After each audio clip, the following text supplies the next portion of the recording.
All right, I might have stopped to film there. I'm playing. I'm doing film anyway. So anyway, you get the clay from the ground, right? What you do instead of charity, instead of charity, if you've got dirty drinking water, to get clean drinking water, you get the clay from the ground, right? And you build pots, and then what you do is you got dirty water, yeah. Because if you go deeper, actually, Andy mentioned something about if you dig water, you can dig water wells. About water wells, Andy Buxton told me about this, about building water wells. See, if you go deep enough into the ground, sometimes you get water coming up out of the ground. The water actually comes from inside the earth. It's true. Water actually, where do you think water actually comes from? Where do you honestly believe that water comes from? Where do you think water comes from? Water actually comes from the earth, believe it or not. It comes from the ground.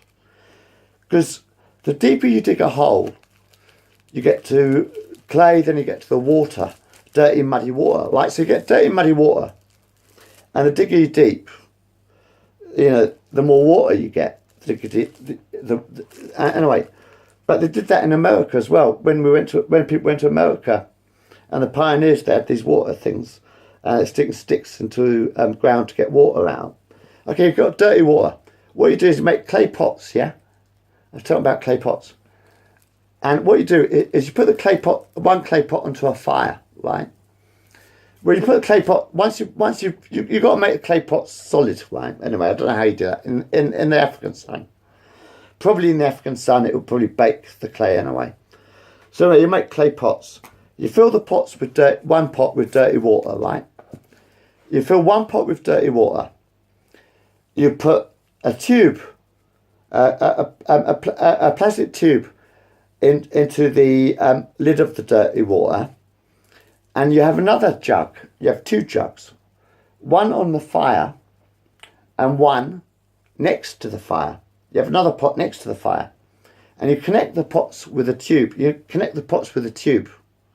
So you put the pot on the fire, you fill the pot with your dirty water, right? With your muddy water. You put the muddy water into the clay pot, and you boil the clay pot. We were doing this thousands of years ago, man. How do you think human beings have survived in Africa for thousands of years? Really, honestly. How do you think human beings have survived in Africa for thousands of years before your technology? Then you make clay pots, you heat up.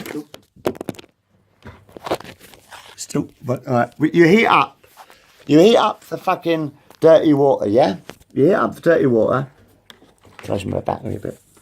You heat up the dirty water, and what you do is you boil the dirty water.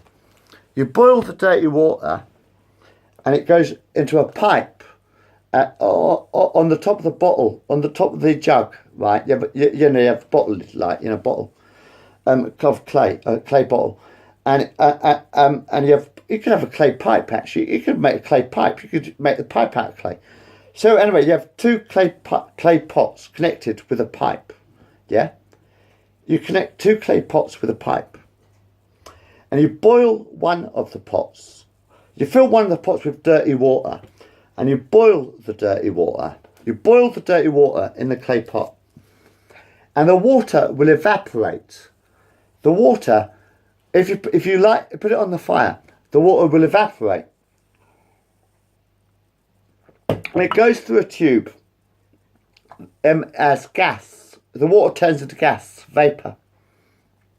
And it goes through the tube into the other pot, which leads to the other pots, you see.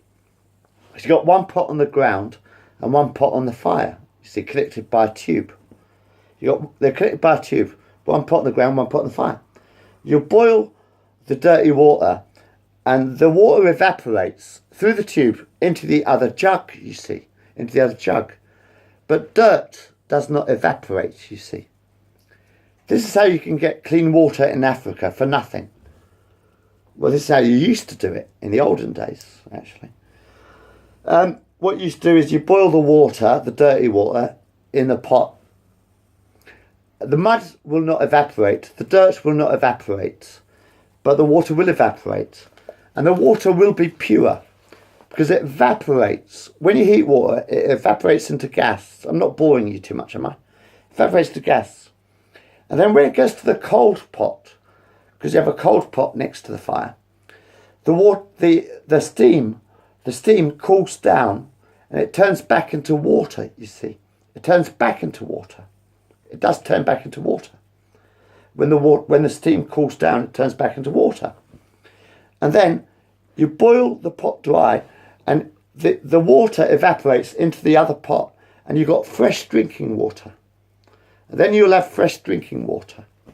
And that'll give you fresh drinking water in Africa for free.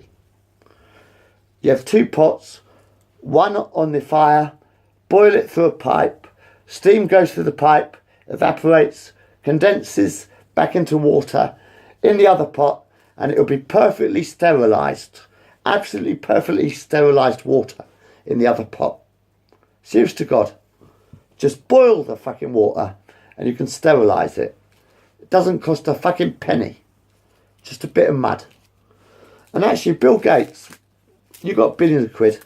And Samsung have billions of quid as well. And Samsung, now you've invented the Galaxy phone. A good idea for Samsung. Did you ever see Steve? Does anybody remember Lee Majors? Does anyone remember Lee Majors doing the $6 Million Man in the 1970s? You know, because the $6 Million Man. Have you ever heard of the $6 Million Man?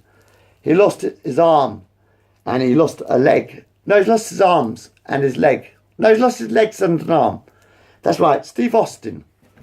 Steve Austin, in the 1970s, Steve Austin was the first bionic man.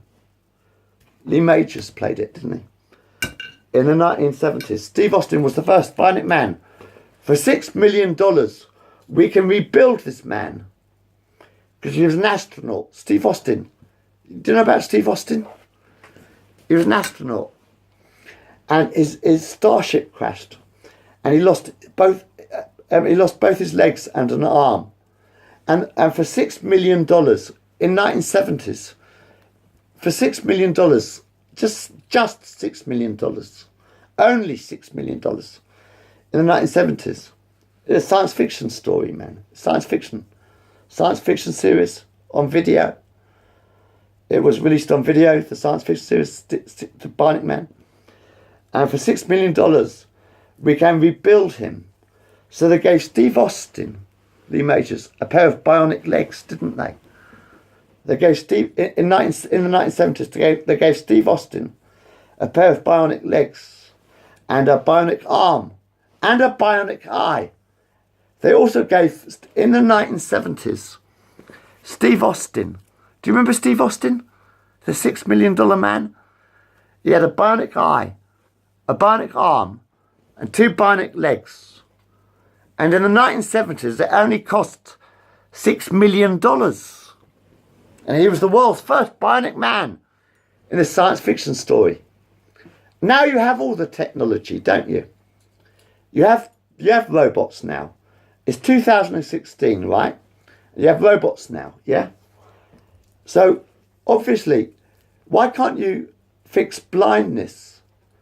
Bill Gates got billions of quid, Microsoft. He can invent bionic limbs for disabled people with no arms or legs. I think, why are there still blind people when you've got the Galaxy? In fact, Samsung should do it, actually. That'd be a good one for Samsung. You know, because Samsung have invented the Galaxy Tab.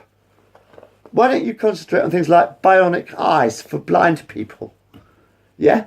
To connect the optic nerve and stuff. What about bionic eyes for blind people? Samsung. You've invented the computer. Clever, very clever. Well, the Galaxy Tab.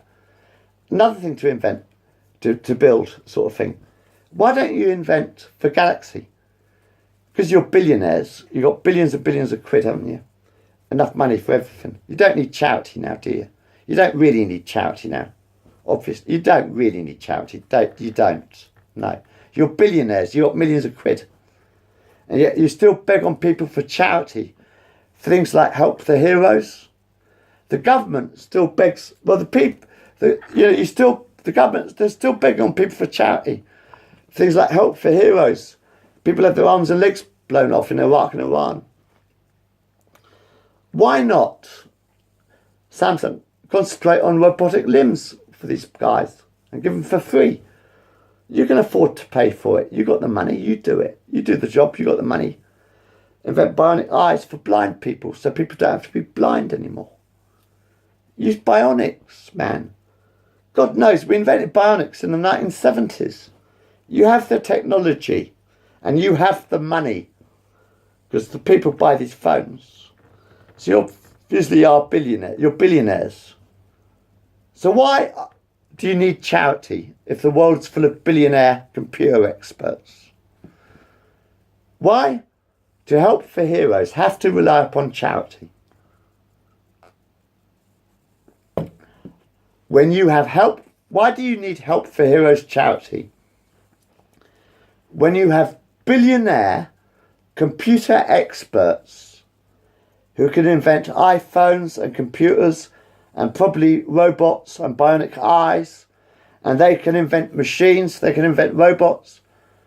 Well, why can't they give disabled people robotic arms? You're billionaires already, for fuck's sake. How much money do you need? You don't need fucking charity, do you?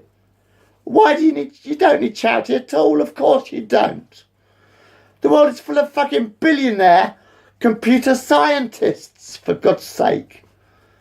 Why don't these billionaire computer scientists give free bionic limbs to disabled people and free bionic eyes to blind people? You got the fucking money and you got the technology. What the fuck do you need charity for? Good night.